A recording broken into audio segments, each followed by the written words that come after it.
for a real treat tonight. We have Sarah Skiold-Hanlin? That part's right. Okay. Well, welcome, Sarah. You are an American and Swedish artist. You're based in Collinsville, and you're a current guild member. So we're very happy to have you, and we just love what you do. I just love what you do. And I first became acquainted with your work at the Midwest Salute to the Arts. And you not only had a booth, you had a double booth. And it was just filled with artwork, like this great artwork, and so much detail, and your drawings, your color drawings, just swirl with color and energy, and they're really fine. So we can't wait to hear what you have to say. But I will tell you, we spent most of last year in our programs around the theme of getting your work out there. Well, listen to this. Let me just tell you about Sarah's background. In 2025, she exhibited her drawings in 22 art fairs in 15 different cities, all over the region. She was included in the Belleville's Art in the Square and the Brookside Art Fair in Kansas City. Both of those shows are very hard to get into, exclusive. She received an award of excellence at the Evansville Art Fair and an award of recognition at the Mosaics Fine Art Festival in St. Charles. And in fact, she was part of Art Inside at Schlafly just this past weekend. Okay. So she has a very interesting and varied background. She's an accomplished artist, a passionate interdisciplinary academic, meaning she has several degrees and certificates. She's a world traveler and a humanitarian. Sarah, welcome.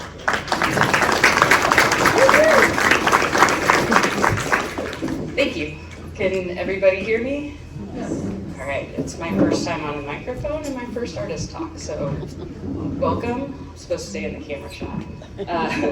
Welcome, and I'm going to try and make this not too academic since I'm still recovering from universities and whatnot. So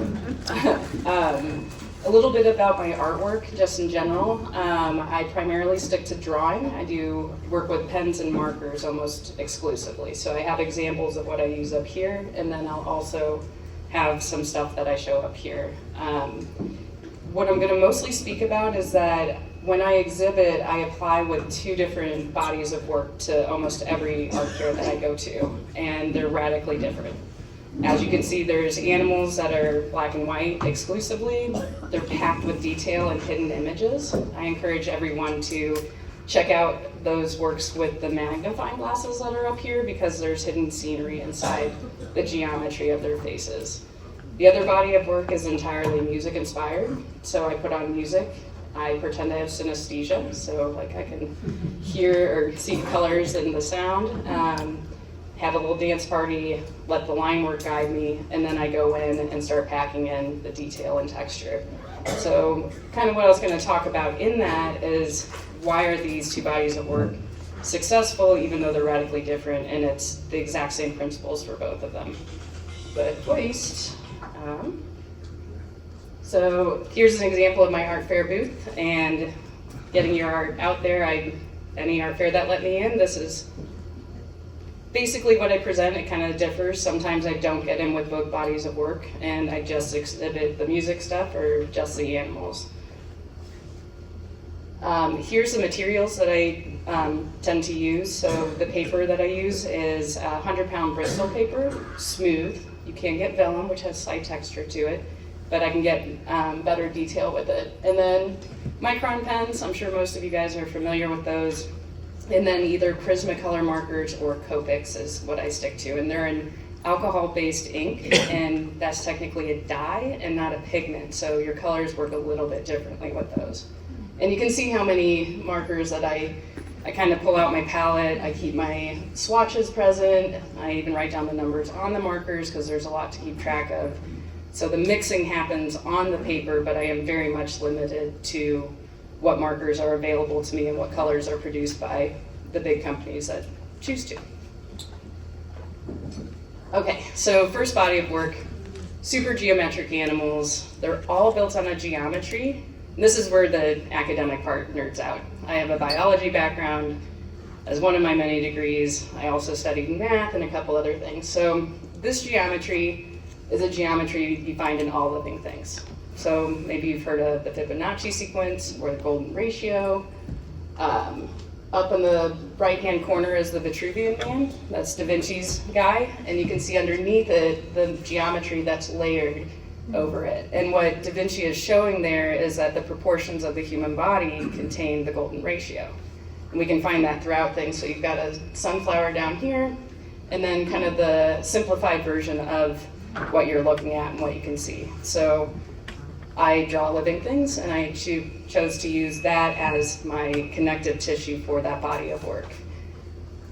And then why it's fun is I can do the cutouts in those geometry and actually hide things, which I'll show a little bit closer here. The jackrabbit, his ears are proportioned off of it as well, so it's not just the intersecting circles that you see. He's got hidden Joshua trees in his ears. Joshua jackrabbit.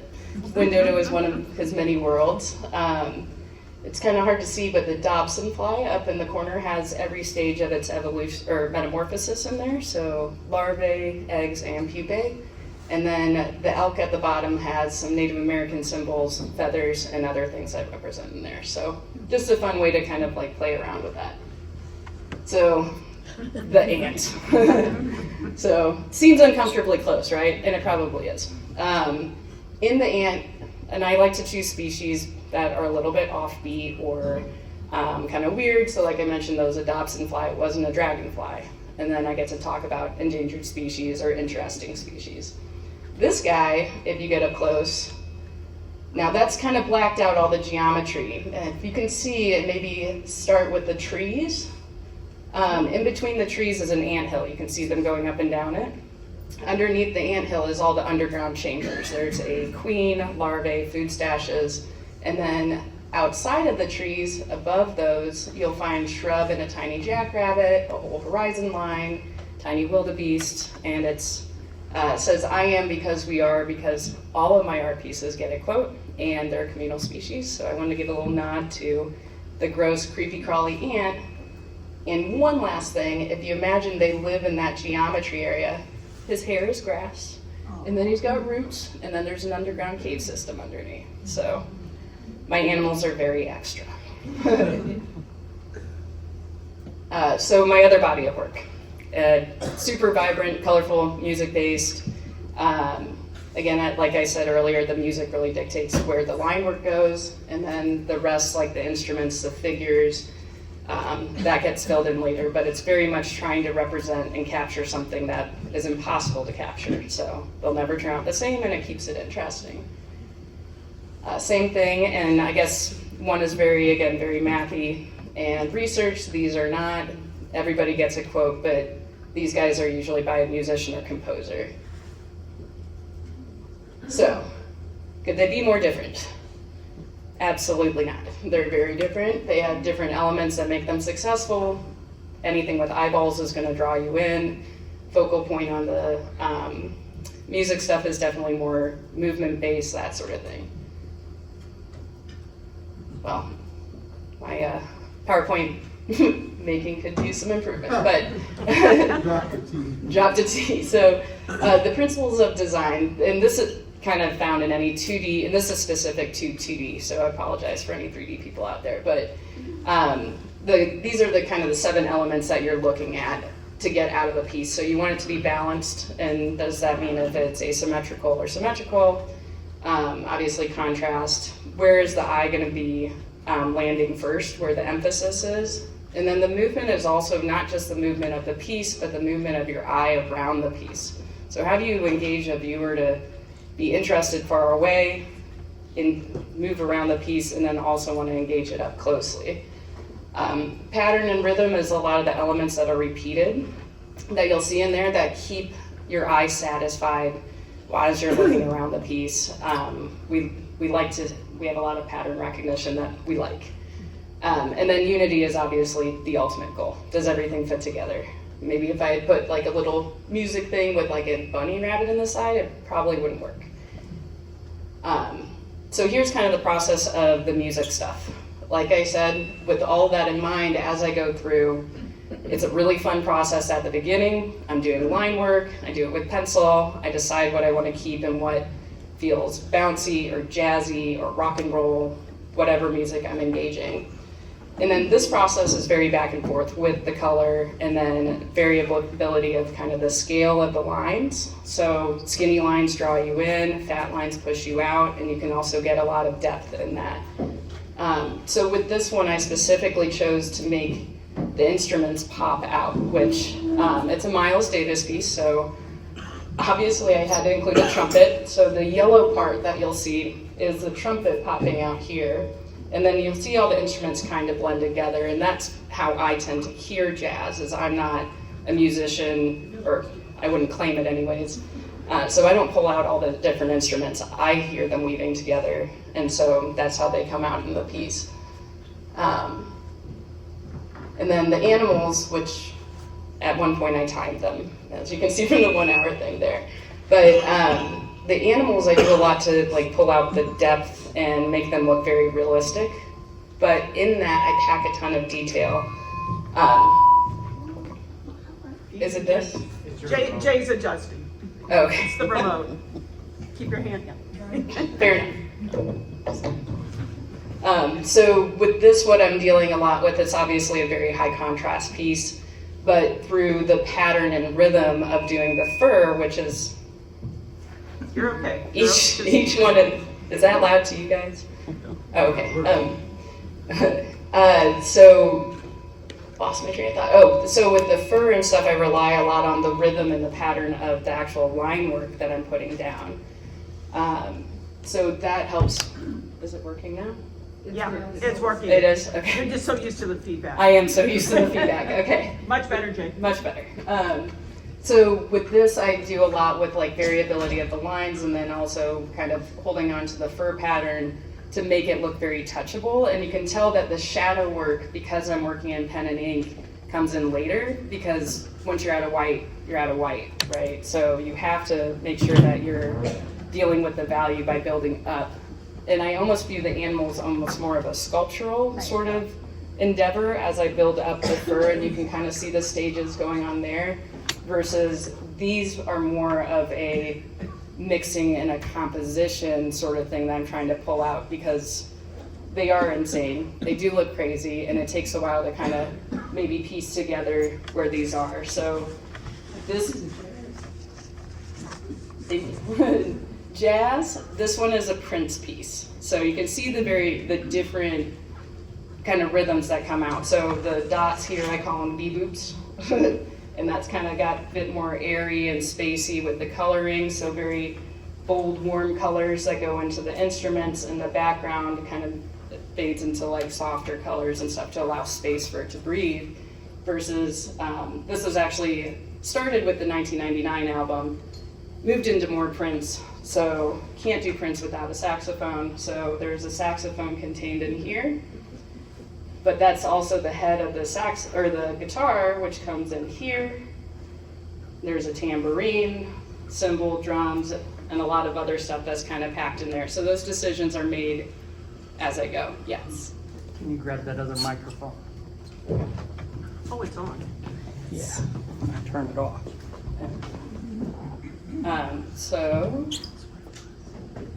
There's some cute stuff. So he's just adorable. There isn't much hidden in there. And then on the right, that's more of your blues and rock and roll. So if you can kind of see the attempt at visualizing these kind of music things. And then questions. So I basically what I wanted to kind of conclude with is very radically different bodies of work, uses all the same elements, and these are things that I'm always holding in my head as I'm going through the works. And again, that might be my academic background, but it helps me with moving through the different like processes of making sure it's a successful successful thing at the end of the day.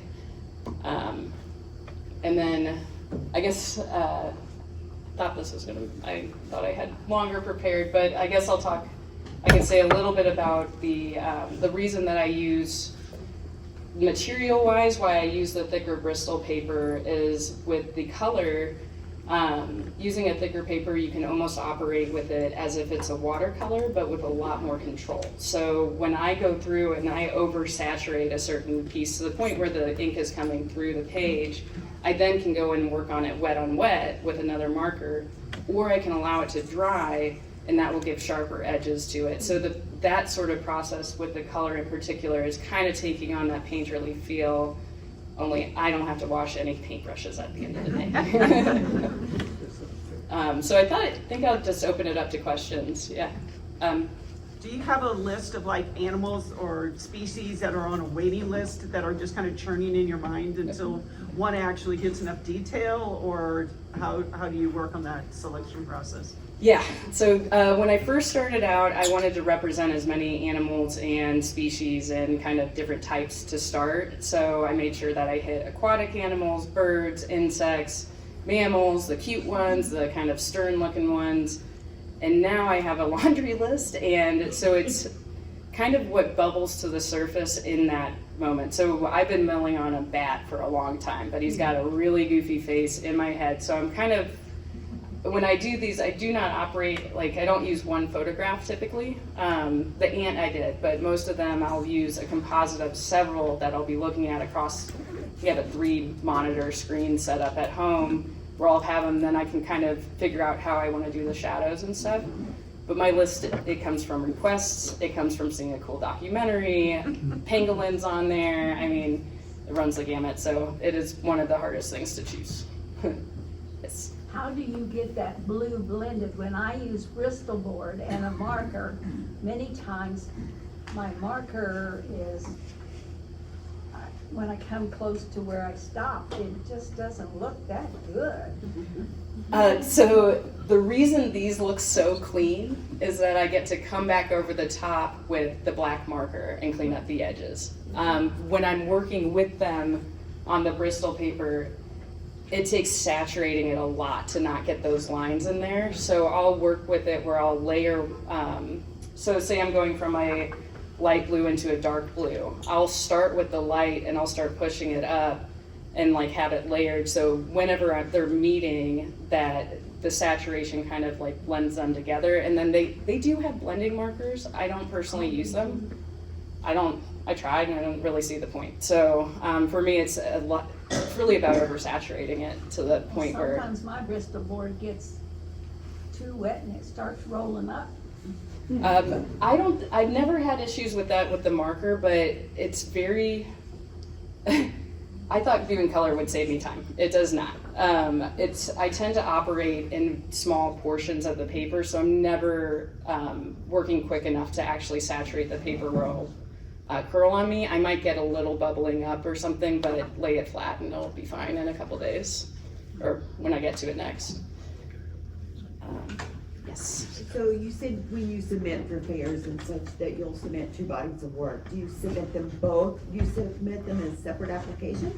Yes. So, that's because if you're not familiar, when you apply to a juried art fair, you get to submit 1 booth shot, this is typical, and then 4 images that show a body of work. So if I were to do 2 animals and 2 music, it doesn't make a lot of sense to the jurors. So I do 2 separate ones, and I actually do have 2 separate booth shots. So that's, and Yeah. when you do the double booth, do you separate your?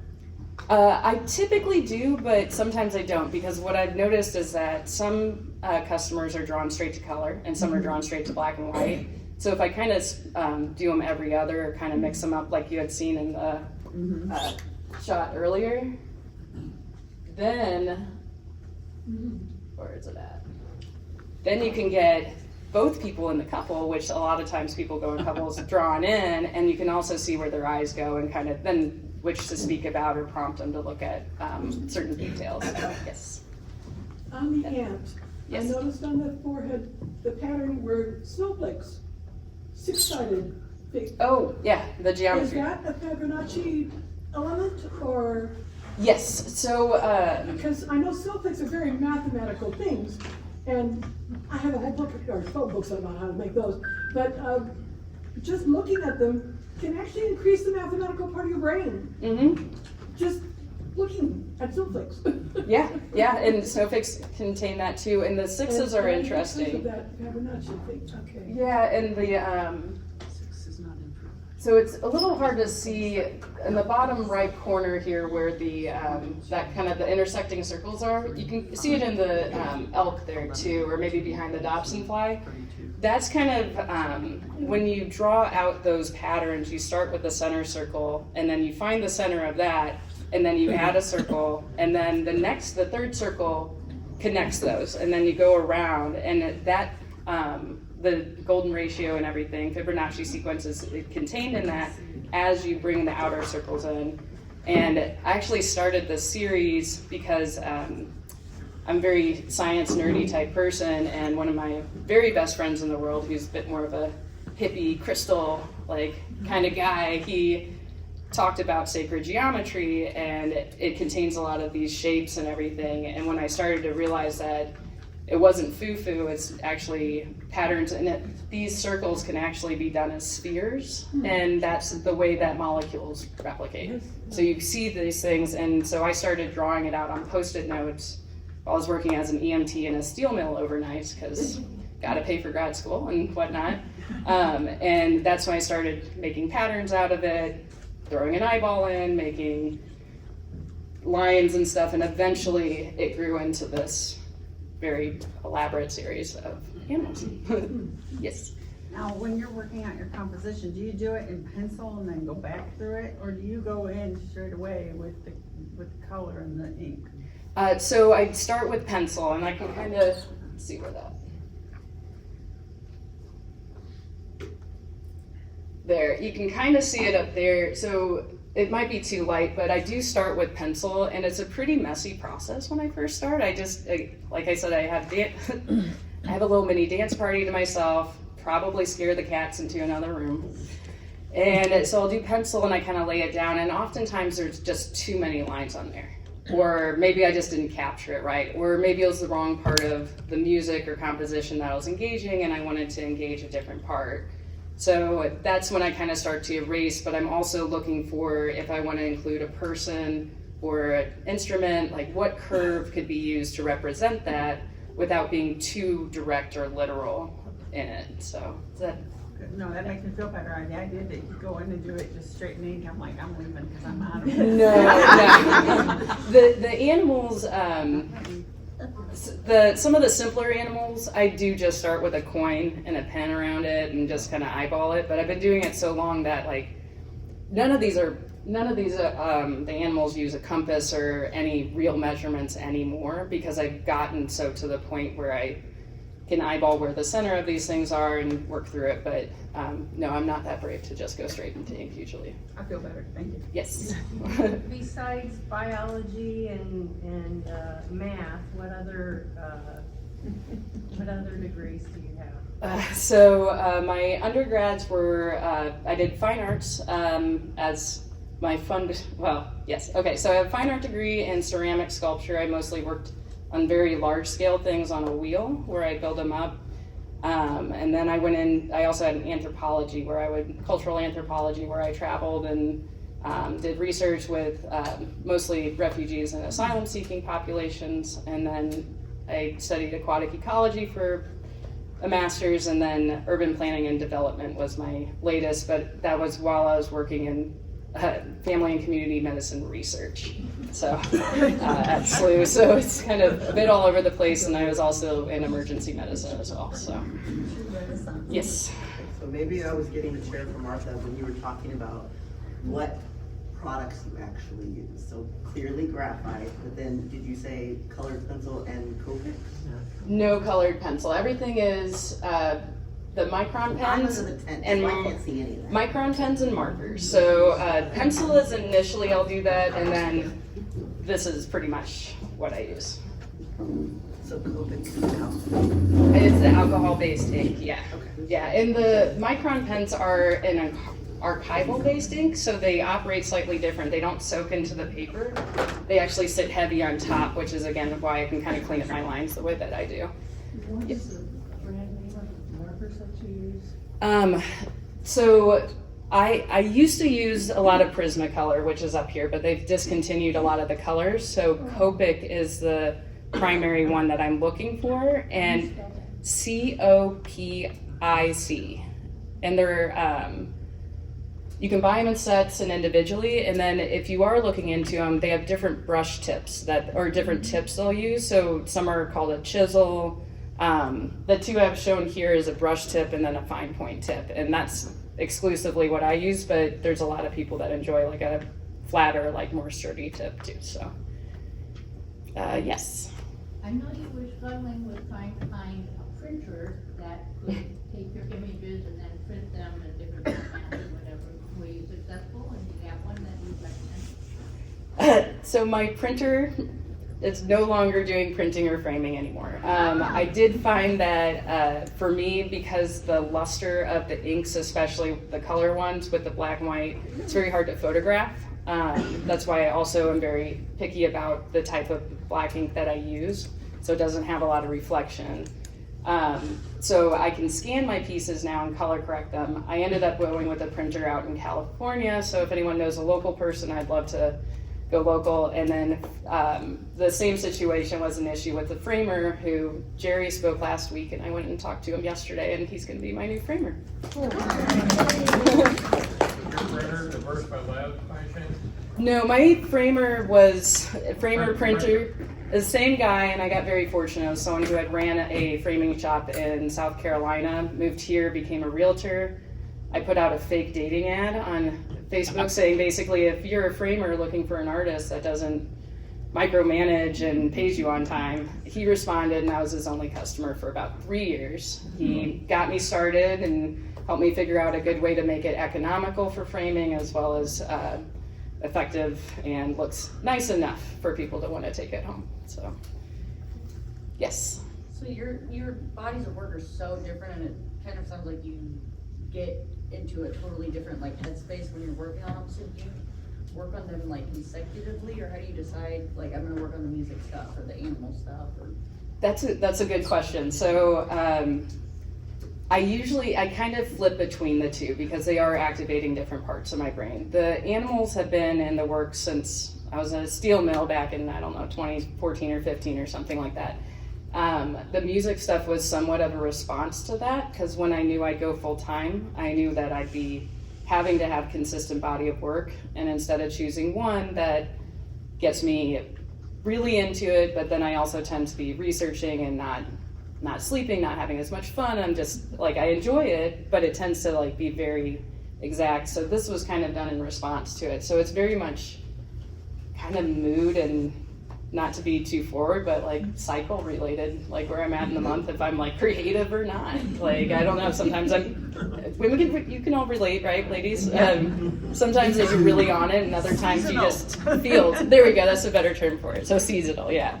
So it very much kind of depends on my mood, and the reason that I kept 2 bodies of work, even though it wasn't recommended by the pros that helped get me started, was that I knew that I needed that for my personal self, to be able to have fun and throw color out there, and there's some cool texture in here and stuff too, and then also get back to my like total nerd self and like wanting to know about all the creepy crawlies and weird stuff that animals have going on. Yes. Hi, Sarah. Hi, Paula. Hey, I think 22 art fairs is very impressive, and that is a world that I have not entered. So my question relates to when you are booking such a full schedule, I know you have prints available of the original works, but what is the expectation within the different art fairs that you are displaying in for a ratio, so to speak, of original artwork versus reproduction prints of my artwork? Are you asking about what sales expectations, or as far as display? Just display, but sales either way. So display-wise, most fairs have rules for that. So they'll tell you that no more than 20% of what's on display on your walls, bins are different, but what's on your walls can be reproductions or something. Every medium has slightly different restrictions. So if you're a photographer, everything is some kind of reproduction. So they'll have different rules than someone who's a painter or drawing or something like that. As far as sales, most art fairs, like I don't apply to any that are originals only. So there are some shows that you can only sell original works, and then there's also most shows that you can sell reproductions also. I tend to make most of my money off of reproductions. It's more accessible. When I get the original sales, it's gravy on top. Also means that I need to do more work because I can't cover the walls. So it's kind of a push and pull. Yeah. Yes. What else have you learned from doing so many shows? A lot. A lot. Stay hydrated and make sure you eat throughout the day. Weekends are a marathon. I mean, it's everything from learning how to pack your vehicle so that your art stays safe. And like you can see, I have glass. Not everybody has to worry about that kind of stuff when they transport. A lot about applying to shows, and that even though they feel very inaccessible sometimes, so one thing too, if you're not familiar, most shows will either accept you, reject you, or put you on a wait list. Wait list is not guaranteed to get in, but one thing that I love to do if I'm on a wait list is that I'll wait a couple weeks, let it die down after the decision is made, email and ask for feedback. And then, so now I've made myself aware to the director, and then they'll usually, if they don't have feedback, a lot of the time they'll go online, they'll look at your website, be like, I love your work. This is the best thing that I could give you feedback-wise on your application. And then I'll follow up with saying, if you do have a spot for me, I will be available. And that's actually helped kind of like just realizing that a rejection letter or wait list is not like you're out the door forever. I mean, the worst that someone can say is no. So just kind of taking it in stride and really networking and stuff. As far as learning though, I mean, everything from framing and printing issues, weather-related issues, being fully prepared, and then also however prepared you are, life happens in between your plans, so staying flexible and being good at communication with the like organizers as well as patrons and stuff like that.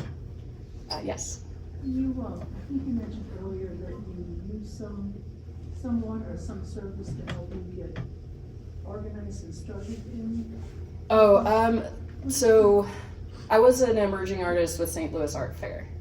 And that is basically a 2-year program. I think applications open up in the spring. They choose 10 artists, and then it's around 2 years of kind of getting the rundown of how shows are juried. They'll link you up with artists in a similar medium, and you get different advice from them. And it's really what you make of it. So it's not necessarily a formal organization program that's like you can just go and show up. You do have to apply, but that helped me see that art fairs were accessible because, again, recovering academic, I spent a lot of time in big lumbering institutions where they have all the equipment and everything, so that starting a business or something did not seem like something that was in my future. So that helped, and then also doing online stuff, just looking at how, like, I don't know, business for dummies, like the books, like that kind of stuff helps, like little things. And also I'm a recovering perfectionist also, so kind of letting things slide along the way of like,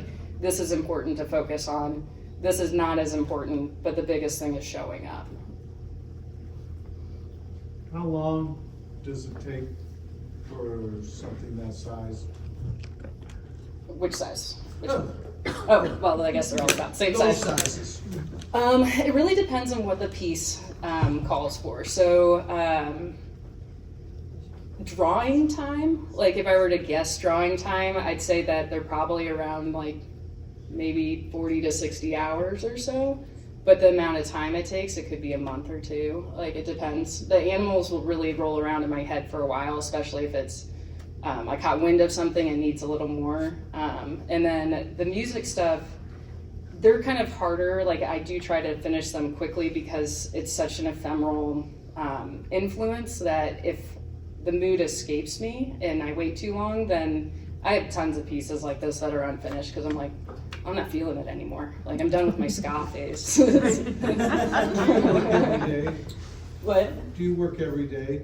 Yes, yeah. And how many hours a day? Oh, that varies a lot. So, you know, if I'm in art fair season, then I mean, showing up on Friday for setup, tearing down on Sunday, I mean, those are really long days, 10, 12 hours more than that. Drawing, I can't claim to have a real routine because I'm not very routine oriented in that way, but I usually will do email and business stuff in the morning when the coffee's fresh and I'm willing to engage that. And then the artwork will come later in the day, usually around like late morning, early afternoon. And sometimes I'm done at 6 or 7 and I'm like, putting on Star Trek, can't do it. Other times I'm working until like 4 in the morning and I'm not even recognizing the time. My cats are the ones telling me that I forgot to feed them. So it really depends on like the engagement. And one thing that I do to kind of make sure I'm not burning myself out is I set timers for things. So yeah, so something will go off if I've been sitting for over an hour or something. So I'll at least get up and stretch and stuff like that, because this is definitely not good for your body when you're hunched over something for hours and hours at a time. Yes? Along those lines, do you take care of your hands? I've started getting a flip from all the little tiny stuff. I do a lot of stretches and stuff. One of my favorite aesthetically pleasing things to do with pen work is stippling the tiny little dots. One of my favorite artists got permanent nerve damage from doing it too much. So heeding that warning, I do stretches, which kind of like these. Carpal tunnel. Carpal tunnel, a lot of the carpal tunnel stretches. And then I'm also like a fake yoga person who I roll out a mat, I do my stretchy stretches, I watch a couple videos, but I'm always trying to pay attention to my hands and my back in particular. Yes? A couple things. First, on this one here I see, have you thought about, or is there anybody interested in doing a sculpture of that piece of work?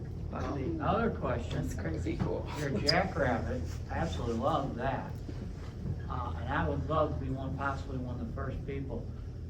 If you considered actually making statues, because that rabbit I would love to put in my garden.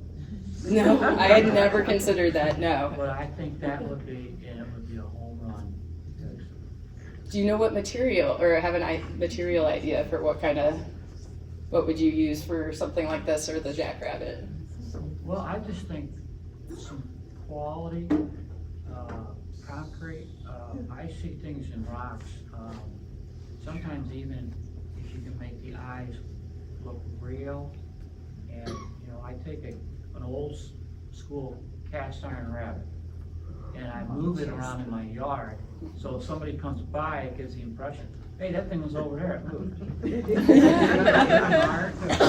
And I would be great if you use one, and I know they would sell. People would love to have them, that you could actually incorporate more, and to me, it frees the collection, and you could do a rabbit, you could do a tortoise, and you could, have the tortoise in the hair. But I think the concrete sculptures would be a home run, and whether you or someone else, I could see this as a three-dimensional, even something in the air type, where you have this music. Actually, someone could take the metal and take a glass work or something that bends metal like the saxophone and do that, and then you have a complete three-dimensional. You've got the wheels turning. No, I had not considered either of those. I had one suggestion one time to turn these into stained glass, which I thought was a really great idea, because it was a venue owner that said that he would put it over his door, but I'd never thought about trying to tackle that as a 3D. So if anyone's doing a stained glass class, I'd love to attend. Yes? For your business online, what are you utilizing to promote yourself and finding good results with? So I made a very intentional, and this is not great advice for anyone, but I made a very intentional choice when I started not that this was on the docket, but I never wanted to go viral or anything. I do not want to grow my business in a way that's unsustainable for me, or something where I'll feel like there's too much pressure. So I actually made sure that the SEOs, the search engine things that make your website recognizable, they're crap. You can't really find me very easily. You need my address. And then I have Instagram and Facebook. I don't post much on Facebook. My Instagram, I usually promote shows or talk like this, which I did not do. So I'm not very consistent with that promotion, but that's specifically because in these first, I'm starting year 3 as a full-time artist, so I'm still, it's exciting. So kind of in that starting, I know that there's still a lot of stuff I have to figure out. Like I did taxes by myself for the first time last year, so just little things like that. So my plan would be in the future, if it was more ideal, would be to do regular postings, more of like my process and stuff, as well as, one thing to show, like when showing your art hung up in someone's house is a nice thing, so people can actually be like, oh, that'll look good in my house too. Videos that make yourself more personable, and then the email list is always good because there are already people that are interested in your work and you've connected with at some point. Yes. Follow you on Instagram. I also look at your website. You're doing a great job. Everybody should take a look at your social media. It's really fun. Thank you. Really fun. Yeah, and I try to keep it kind of lighthearted, and we all know social media is full of a lot of negative stuff or confusing stuff or not true stuff, so making sure that my personality shows through. I love dad jokes and puns, so things get kind of silly and like goofy on there, so I do try to keep things lighter. And then the website I built through Wix. And that's also, you can sell through that as well. So I do have an online shop, and typically I will make a point to promote that around the holidays because that's also when the art fair season's starting to dry up, but also people are looking for gifts, and I have a whole year behind me that I've spent connecting with people, so. Okay, you talked about stained glass class. Katie Cavan's Community Park or Center, in O'Fallon. Okay. I know that they have, well, as of 2 years ago, they had a stained glass. They still do. They still do. They still do. Thank you. I will get that information Katie for you. Cavan's. I'm not gonna remember that, Okay. but I will ask you afterwards. O'Fallon Parks and Recreation. Yeah. O'Fallon, okay. Illinois. Kitty Cap. See, I'm gonna have to write that down afterwards. Just go to O'Fallon Parks and Recreation. Okay, And thank you. They have a whole catalog of all the. Awesome. Thank you. I appreciate that. Very good class factory also has stainless. Oh yeah, I forgot about that. Awesome. Thank you. Any other questions? All right. Well, thank you very much for having me.